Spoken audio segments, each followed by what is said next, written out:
Andrew Kramer here with videocopilot.net. All right, so there I was. I was on the 17th hole, okay? Something like 220 yards away, okay? So I'm thinking I'm going to use my driver. So I take the driver out, okay? Set the ball up a little higher than usual this time. And the green is straight ahead and around the corner to the left past all these trees. So what I'm thinking is, I'm going to shoot it over these trees. I'm going to get it on the green, and, I'm going to get a birdie. Par 4, okay? Well, it turns out there was a little bit of wind that day, and so I hit the ball, and, well, you know how there's houses on the course sometimes? Well, I hit somebody's house. You'll be happy to know that I hit another ball and just pretended like that wasn't my ball, and everything was fine. So anyway, today what we're gonna do is blemish removal. Okay, so what I have is this bride footage, and I'm gonna make a new composition by dragging it out to anywhere, basically. And lower the opacity of this, zoom in a little bit, and select our night wall layer, and go ahead and just push that up so that it matches with our background. And that way, when we fade in our buttons, everything will be pretty much the same spot where everything is. We can go ahead and delete that reference file for now. And before we turn all these layers into 3D layers, because right now we're just 2D compositing, is I want to create a new camera. So from the layer menu, new camera, and make sure we select the 35mm preset for this instance. Go ahead and hit OK. It's telling us we don't have any 3D layers, but that's okay. Hit OK. And let's go ahead and turn on each of our layers into 3D space. And we have a little switch here, a little 3D box. And we can click them all on. Do them one by one, or if you click on the first one and hold down the mouse and drag down, turn them all on, likewise with all the other switches. And so what do we have? We have all the layers in 3D space, but right now they're all taking up the same spot. So what we need to do is we need to separate these into 3D space. So what I want to do is I want to go ahead and use the preset camera views in After Effects. Right now we're looking at the active camera, and that's this camera that's part of our comp. But we can also change it from our active camera to these top views basically. So let's go and go to the top view. And what I want to do is I want to basically move our sky element way in the background, our sand a little bit closer but further back also, our pyramids kind of in the middle ground, and we'll go ahead and keep our wall up front. So let's go ahead and start right now by taking this night sky and pushing it far in the background. Alright, well if you're new to 3D, when you select a layer you're going to notice that there's this little gizmo on here that has some different options that you can move the layer into different dimensions basically. One way to move this layer into the far back distance is to roll over the blue part, which is the Z, and push this back. Now the only problem is when we zoom out here, it gets so small it's difficult to grab it. Frankly, I think that's still a little tedious. So what I'm going to do is with the layer selected, I'm going to hold down Shift and push the up arrow key. And basically that'll just push that thing far off into the distance, and I don't have to play around with any of that stuff. So let's go ahead and grab the sand layer, selecting it, and Shift and the up arrow key. One thing before we get started, let me go ahead and select these layers and change the color to yellow. That way we can see it a little bit better. Alright, let's go ahead and move this sand a little bit further in the background. And because the sand meets with the horizon in our comp, we want it to be a little bit closer to the sky. And the reason we do that is that way when the camera moves, it doesn't parallax so much, and you don't get a lot of changing of positioning. So let's go ahead and take our pyramids and maybe move it halfway the distance. And let's spread these out just a little bit better. Let's grab the sand in the sky and really push that into the distance, and maybe a little more. And we'll move our pyramids maybe halfway, say about there. Okay. Now I'm going to go from the top view back to our active camera. And let's go ahead and zoom back in here. By the way, I'm just rolling the mouse. You can also just select these options here. Okay, now we have a problem. Well, sorta. All of our layers in the far background are very small, and we need these to be back to original sizes. So let's go ahead and select the night layer, and we need to scale these up so that it's still far away in Z space, but that the size of it is relative to our original comp. So let's go ahead and drag the corner, hold down Shift, and line that up with the edge of our comp where it was before we started moving it. Same with the night sand. Let's go ahead and holding down Shift, enlarge that.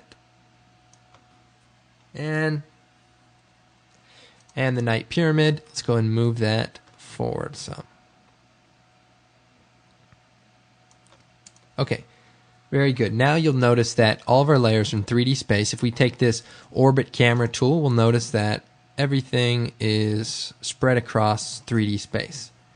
Now, the first problem right now is that the position or the pivot point of the camera is somewhere right about here. As you can see, the camera is kind of rotating around this front wall, and we don't want that to happen. We actually want the camera to rotate around the furthest point for this particular case, which would be the sky. So let's go ahead and go back to the top view, zoom out here, select the camera, and you see this little red circle X here. That's basically the pivot point for the camera, and we need to move that so that it's all the way in the back. So if you start dragging it up and hold down Shift, it'll stay exactly straight, and go ahead and let it go right with the last layer, which it would be our sky layer. Line that up right with the last layer there, and go ahead and zoom out. Let's go back to the active camera, and now if we orbit around, you'll notice that the camera stays locked down to the background, which is a little bit more pleasing, and I think really does a good job. So let's go ahead and play around with what we're going to do. You've probably seen DVD menus that have maybe a little animation, and they animate in, the titles come up, and then you click play, and then it does a little animation out, and then it goes into the movie. Well, even though this was for a website, let's go ahead and think about it in terms of a DVD menu. So let's go ahead and zoom in on our timeline here, and I want to go ahead and pull up the camera transform properties, and I'm going to move forward to say about 3 seconds. I'm going to go ahead and put a keyframe on the position and the point of interest by turning on the stopwatch here. And that way, if we lock the camera into this spot, we can always come back to it. And this is basically the spot where we end up in our comp. But if we go ahead and move our cursor back a little bit, say before the actual end of the animation, we can start making some movements. For example, if we start playing around with this position, by the way, we can either click on it and type in a value, or if you just click on the number, you can drag left and right, or up and down, I think. And we can get some different views. We can also use these camera tools that basically allow you to move the camera around, the orbit tool, and such. But for now, let's just go ahead and use the numbers here. That way we can work on just certain axes at one time. Axes, or whatever they're called. Who knows? Somebody knows. Anyway, if we drag rather down on the camera's position, we notice that the camera goes behind this wall, and if we play the animation forward, it's as if somebody's standing up and the background is being revealed. To take that a step further, we can maybe bring the camera closer to the wall, maybe, and drag the camera maybe over to one side. And that way what we'll get is kind of a pulling back and then kind of revealing over this hill or over this wall. So it's kind of a neat effect. Although the one thing I kind of wanted to touch on is digital depth of field. Right now, as you can see, everything is in focus. Our background's in focus and our foreground's in focus. But what we can do is we can actually create depth of field using After Effects cameras. And what depth of field is basically having a focal point. And for example, if we turn on the depth of field, there should be a minor change. But if we turn the aperture all the way down to 0, everything should be in focus. Now, if we turn it up a lot,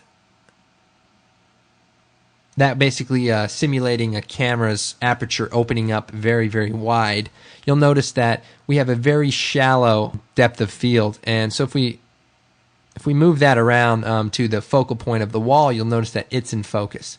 And then if we move it forward, we can get the background to be in focus and our wall to be out of focus. I think the pyramids would be in focus right now, and if we move that a little bit further, we can also get the background to be in focus.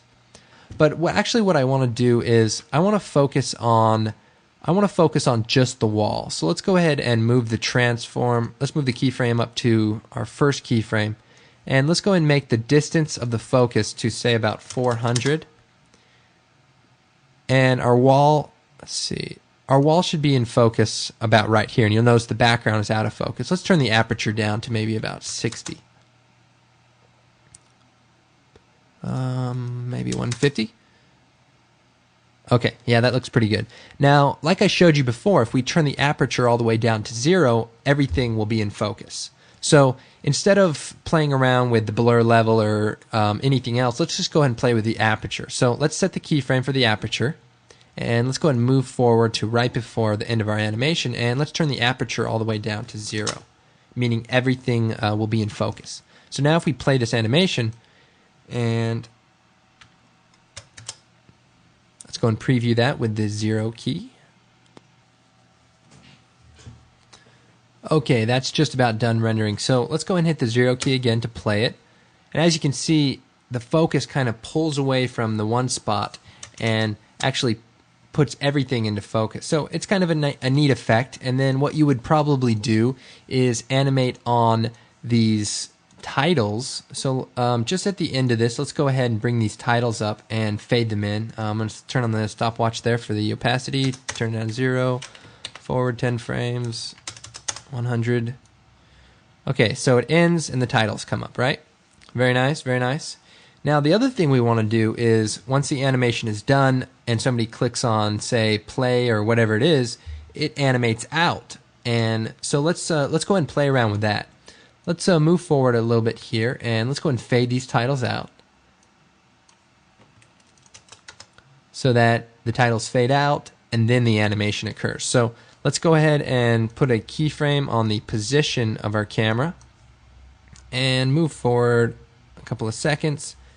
And let's say we make the camera rush forward or something like that. Let's go ahead and push the camera forward, and let's go ahead and bring it down just a little bit so that people can't see how hard we worked on this. There we go. We rush it forward. And sure, we could keep going on, maybe put in a ground, but that takes a long time. These tutorials are already getting pretty long. Let's actually just go ahead and make a new adjustment layer. And let's go ahead and grab an instance of levels, adjust levels, and keyframe the histogram, move forward to the end of our animation, and what the heck, let's just blow it out. I know we're running out of ideas here, but sometimes a simple method works pretty well. We can also go to the red channel and maybe make it a little warmer, so we kind of get maybe a fiery effect perhaps. Let's go ahead and change the adaptive resolution. Okay. So it kind of fades out, very nice, and then let's fade that out. Let's go ahead and move the adjustment layer over just a little bit. Okay, this time the titles fade out, the animation goes forward, the camera blows out, and bam, the movie starts, right? Well, I hope you enjoyed this tutorial. I'm Andrew Kramer with VideoCopilot.net.